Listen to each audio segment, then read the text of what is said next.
بسم اللہ الرحمن الرحیم۔ السلام علیکم ناظرین۔ پاکستان مسلم لیگ نون کی نائب صدر مریم نواز شریف اس وقت پاکستان مسلم لیگ نون کی مرکزی کونسل سے خطاب کر رہی ہیں، آئیے دیکھتے ہیں۔ بسم اللہ الرحمن الرحیم۔ بہت محترم پیارے قائد پاکستان مسلم لیگ نون، معزز قائدین کرام، معزز پارلیمنٹیرین، سینیٹرز، ٹکٹ ہولڈرز اور خصوصی طور پہ یہ جو ماشاءاللہ اتنی ساری خواتین یہاں پر بیٹھی ہیں، آپ سب کو میرا دل کی گہرائیوں سے میں آج ویلکم کرتی ہوں، آپ سب کو سلام پیش کرتی ہوں اور اس تاریخی اجلاس میں آپ کو خوش آمدید بھی کہتی ہوں۔ آج کا اجلاس صرف اس لیے تاریخی نہیں ہے کہ ہم میاں محمد نواز شریف کی قیادت میں ایک فیصلہ کن جد و جہد میں داخل ہونے جا رہے ہیں۔ آج کا یہ اجلاس اس لیے بھی تاریخی ہے کہ جتنے senators, parliamentarians, M N As, M P As, ticket holders یہاں پر بیٹھے ہیں، ان سب نے وفا کی ایک تاریخ رقم کی ہے۔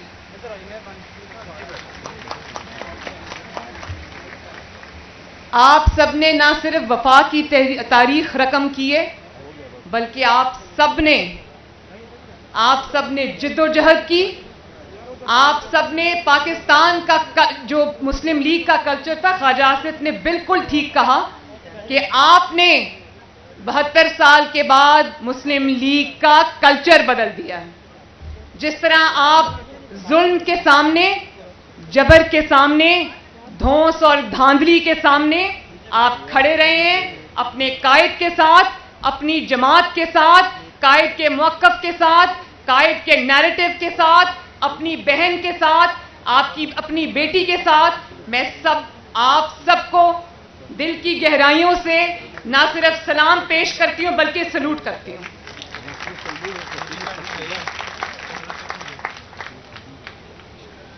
میاں صاحب نے جو بیانیہ دیا پاکستان میں، اس کو کہا جاتا ہے کہ وہ میاں صاحب کا بیانیہ ہے، اور وہ جانتے ہیں نا کہ وہ بیانیہ کیا ہے۔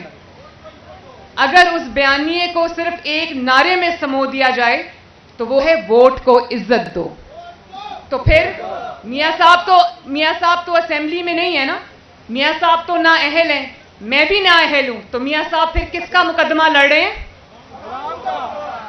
قوم سے بھی زیادہ قوم کے ووٹ کی ترجمانی کون کرتا ہے؟ آپ سب کرتے ہیں۔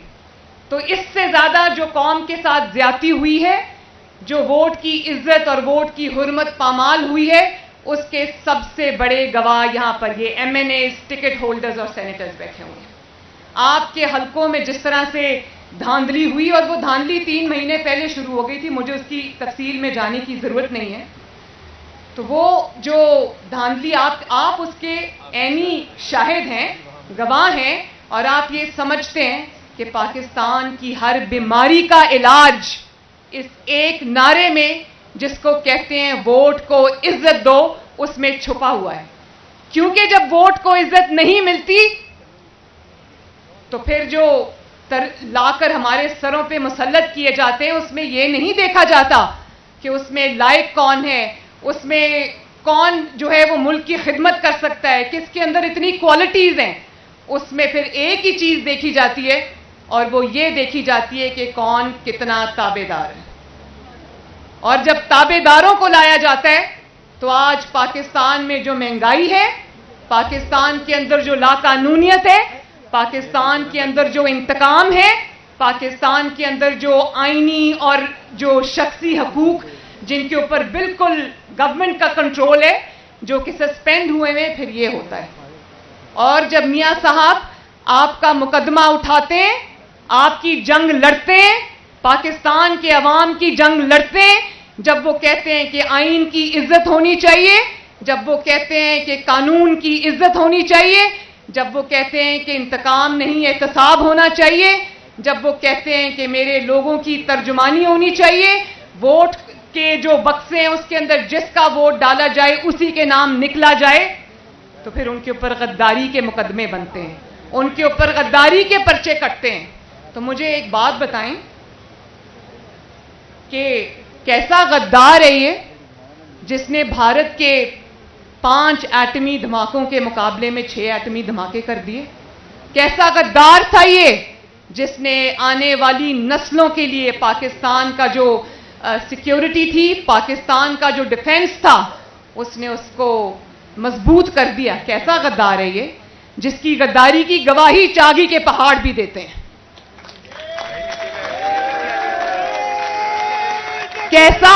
کیسا غدار تھا یہ، کیسا غدار تھا یہ جو JF-17 تھنڈر بنا گیا اور پاکستان کے ڈیفنس کو ناقابل تسخیر بنا گیا؟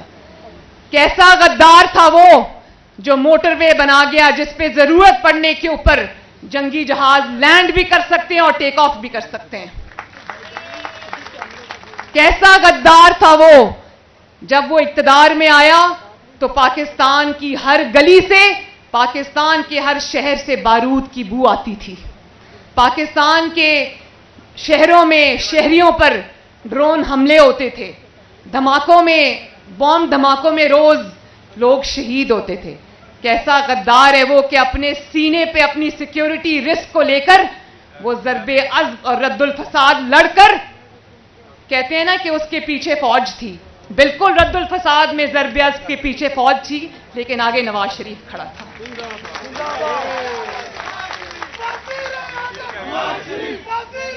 نواز شریف نے یہ نہیں کہا، کیسا غدار تھا جو ملک میں خزانہ کمزور ہونے کے باوجود اس نے فوج کو، پاکستان کی افواج پاکستان کو یہ نہیں کہا کہ اتنی بڑی بڑی جنگیں ہم لڑنے جا رہے ہیں، ہم آپ کی تنخواہیں نہیں بڑھا سکتے، ہم آپ کو پیسے نہیں دے سکتے۔ اس نے اپنی حکومت کا پیٹ کاٹ کر پیسے نکال کر جو ہے وہ دیے اس جنگ کے لیے اور آگے بڑھ کے وہ جنگ لڑی۔ کیسا غدار ہے وہ جس کو جب پاکستان ملا تو 20 گھنٹے لوڈ شیڈنگ ہوتی تھی، پاکستان کو روشنیاں دے کر چلا گیا۔ کیسا غدار تھا وہ۔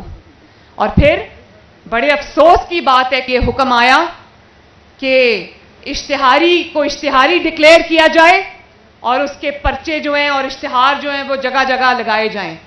آپ لگائیں اشتہار، اس میں بے شک آپ نواز شریف کا چہرہ ڈال دیں، لیکن جب آپ غداری کا، بھگوڑے ہونے کا اشتہار لگائیں گے تو لوگوں کو اس میں جنرل پرویز مشرف کی شکل نظر آئے گی۔ لوگ اس میں نواز شریف کو نہیں دیکھیں گے، اس میں ان کو جنرل پرویز مشرف کی جھلک نظر آئے گی، جو آرٹیکل 6 کا مرتکب ہوا، جس کو عدالتوں نے سزا دی، اور نتیجتاً کیا ہوا کہ پاکستان میں پہلی مرتبہ اس عدالت کو اس صفحہ ہستی سے مٹا دیا گیا۔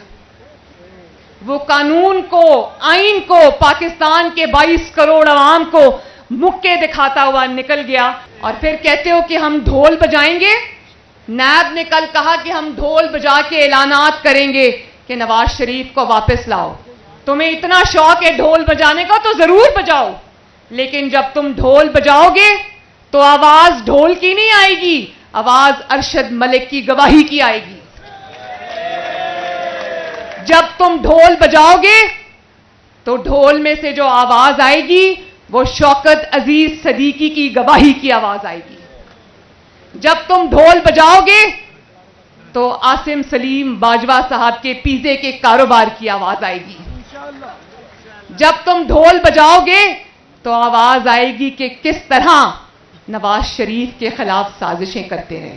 آواز آئے گی کہ نیب کو کچھ خاص فیس اور کچھ خاص کیس ہی کیوں نظر آتے ہیں۔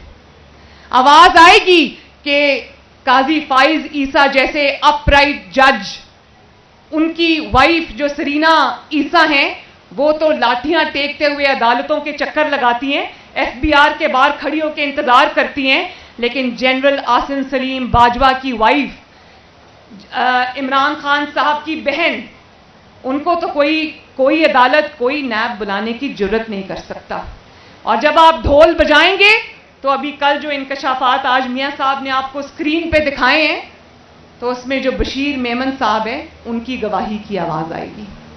نواز شریف کی آواز تو آپ نے بند کر دی، نواز شریف کی تقریر ٹی وی پہ دکھانے کی اجازت نہیں ہے، لیکن نواز شریف کی آواز اب ٹی وی پر دکھانے کی ضرورت بھی نہیں ہے۔ نواز شریف کا مقدمہ گلی گلی، محلے محلے، گھر گھر پہنچ چکا ہے۔